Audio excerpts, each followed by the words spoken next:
இன்றைக்கெலாம் காலையில் எழுந்திருக்கவே 7 மணி ஆயிடுச்சுங்க. ஏன்னா நைட் டைம் நாங்கள் தூங்குறதுக்கே பயங்கர லேட் ஆகுது. ஏதோ வெயில் காலம் மாதிரி வெக்க வந்து பயங்கரமாக இறங்கிட்டு இருக்குதுங்க. நைட் டைம்லாம் சுத்தமாக வீட்டுக்குள்ளே இருக்க முடியல, அந்த அளவுக்கு வெக்கையாக இருக்குது. காலையில் எழுந்திரிக்கவும் லேட் ஆயிடுச்சா. ஸோ காலையில் தூங்கிட்டே போய் தான் கிச்சனில் நின்றுட்டு இருந்தேன். அதுக்கப்புறம் ஒரு சிம்பு தண்ணியை குடிச்சிட்டு சரி போய் சமையல் வேலையை பார்ப்போம் அப்படின்னு சொல்லிட்டு நானும் சமைக்கிறதுக்கு போயிட்டேங்க. இன்றைக்கி நைட்டே வந்து பிளான் பண்ணி வச்சுட்டு தான் தூங்கினேன். காலையில் சுண்டல் குழம்பு தான் வைக்க போகிறேன். அதனால் பெரிய கன்ஃபியூஷன்லாம் இன்றைக்கி எனக்கு கிச்சனில் கிடையவே கிடையாது. போகிறோம் சுண்டலை குக்கரில் போகிறோம், தூக்கி அடுப்பில் வைக்கிறோம், இறக்குறோம் அப்படின்ற மாதிரி தான் இருந்துச்சு.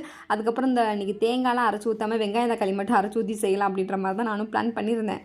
கட் பண்ணி வச்சுருந்த வெங்காயம் தக்காளி பூண்டு எல்லாத்தையும் அப்படியே ஒட்டுக்காவே அள்ளி போட்டு ஒரு வதக்கி விட்டு அப்படியே நானும் மிக்சியில் போட்டு அரைச்சி ஊற்றிட்டேங்க. அதுக்கப்புறம் காலையிலேயே பயங்கரமாக பசிச்சிச்சா, சரி அப்படியே கொஞ்சம் சுண்டல் எடுத்து நம்ம சாப்பிட்றதுக்கு வச்சுக்கலான்னு சொல்லிட்டு கொஞ்சம் சுண்டல் எடுத்து வச்சுட்டு அப்புறம் மீதி இருந்த சுண்டல் எல்லாமே அப்படியே குழம்புல போட்டாச்சு.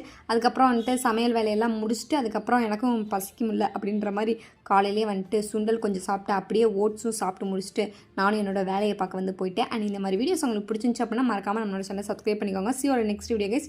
Tata, bye bye guys.